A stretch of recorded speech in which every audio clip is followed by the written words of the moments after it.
You know, there's not many things that I talk about with Doctor Who that aren't directly related to the show, and I don't really do many videos on Doctor Who merchandise outside of the action figures, but this is something I genuinely felt passionate about and wanted to talk about, so we're just going to dive right into it. Subscribe if you're new, that'd be appreciated. We're trying to get to 30,000 subscribers, we do regular Doctor Who content here on the channel, you know the spiel, let's get into it. So, over the last few days, Doctor Who has been hyping up the return of the BBC shop. For those of you who are aware, the BBC shop is the online store where you can buy merchandise to do with, you know, BBC shows, BBC properties, pretty self-explanatory. And obviously Doctor Who has a whole section on this site as one of its biggest IPs.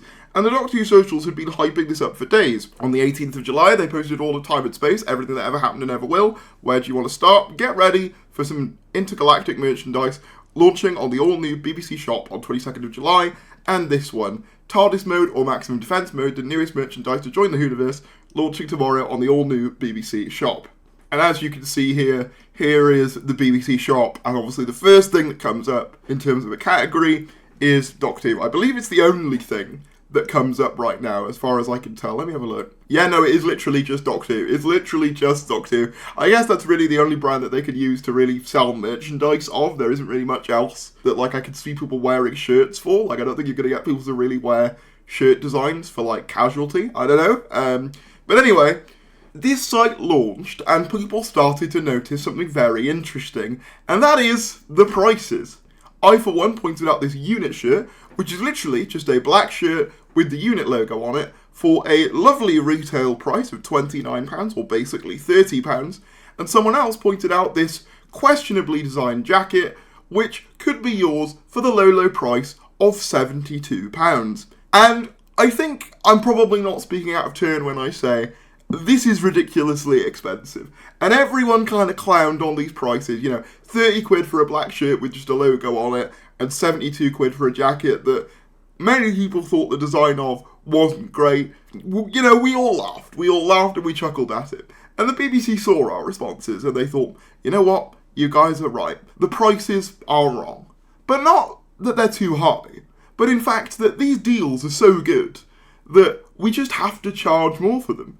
And then, the following day, the prices got updated on the merchandise. For example, thanks to TARDIS time, I can see here, the price of that jacket that was £72 is now £86. If you want a bag with the same pattern on it, that'll run you £32.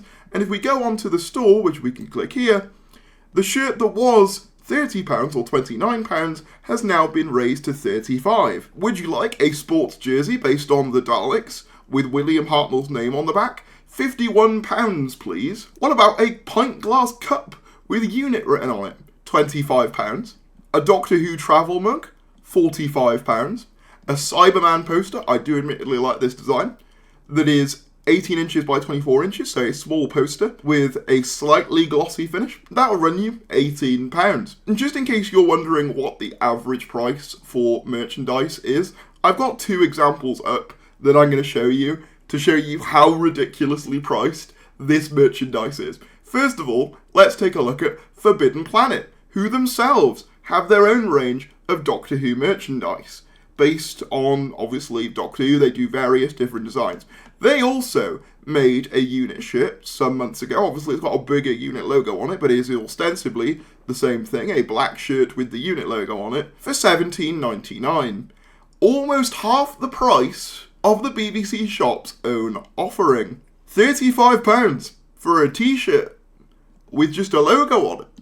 £50 if you want the sweatshirt version. That's insane. That's genuinely insane. And the thing is, it would be one thing if, like, the designs were these bespoke things done by different artists and, you know, a portion of the profits were going to that. I think most people would go, you know what? Fair enough. But it's not just that the merch is overpriced. It's also the fact that the designs of the merch aren't even fully theirs. Now, this bit is a little bit more kind of debated, so you'll have to go with me on this. But let's take, for example, this Doctor Who Daleks unisex shirt here. Obviously, this design has been reused on multiple items. You notice that Dalek has a few more bumps than it probably should have, anatomically. Well, that's because, according to Jack Alexander, who ran this through a detector of AI art online, this is likely 84% AI generated. Now, I won't 100% say with certainty that this art is AI generated because I don't know, but according to these websites at least, it's looking incredibly likely that it is. So not only is the merchandise incredibly overpriced, but it's also likely not even done by actual artists. At least some of it. Some of it does look like it's authentic art from what I can tell, but some of it does look to have been aided by AI. Obviously, I'm not going to say 100%, it might not have been, but it's looking likely that it could be the case. But to twist the knife in even more, I wanted to know, okay, so the Doctor Who merchandise is overpriced, but surely, every big, sort of corporation that has big properties overprices these things.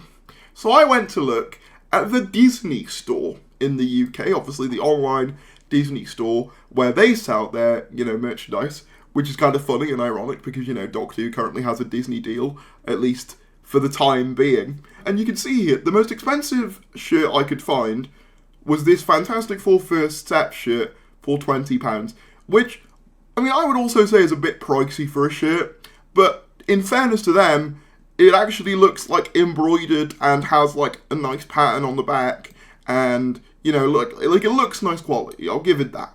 But that's £20. So you could get this for £20, or this for £35. And that's not even factoring in the prices for shipping, if you were going to ship these internationally, because obviously Doctor Who has a lot of international fans. So these are just the UK prices. God knows what it would be if you were to actually buy this from another part of the world, like America, for example. Now, I've heard some people say that the reason why these prices are so high is because of American tariffs. But if that was the case, explain to me why Forbidden Planet can sell pretty much the exact same shirt for 50% of the price. It doesn't make any sense. This seems like a rip-off, genuinely, and I don't use that term lightly. And it annoys me, because Doctor Who is an incredibly loyal fan base who, let's face it, we haven't had the best couple of weeks. No one really knows what's going on with Doctor Who at the moment. And just to see this, a site that is so clearly designed to just rinse fans for all they're worth, annoyed me a little bit. It gives the vibe of, a closing down sale, where they're just trying to rinse the last few pennies off of people before they close down. And I'm not saying Doctor Who will, end, but that's the vibe this gives off. It's well, let's just try and get all the money we can out of it before we can it. That's how it feels. And that could well not be the case, but, it's how it comes across. Do you know what I mean? It just comes across as so kind of genuinely a little bit scummy. Look at this. The Lonely Assassin's cap. A cap with the Lonely Assassins written on it, and they want almost £30 for that. Now, I'll admit, I'm not really a fashion expert. You can probably tell. In fact, this shirt I'm wearing is one of Forbidden Planet's own Doctor Who shirts. But I don't think 35 quid's normal pricing for a shirt. I wouldn't even pay that for, a designer, name-branded fancy schmancy shirt. I don't really care for any of those sorts of things, but I know people who do. Let alone a shirt that's just the unit logo. That's it. And if you want the hoodie and hat combo with the bucket hat, that's going to run you over £100 to complete this set of clothing. And it doesn't even look good after all that. I find it really funny too that if you look in the DVD selection on this shop, it's so obviously just random DVDs they had lying around, the Day of the Daleks, John Pertwee, the old release of Day of the Daleks. Doctor Who Dark Water Death in Heaven in 3D on Blu-ray, and the Matt Smith collection on DVD, but just the Matt Smith collection, none of the others, and the 60th. It's so random, and it just screams, let's get rid of old stock.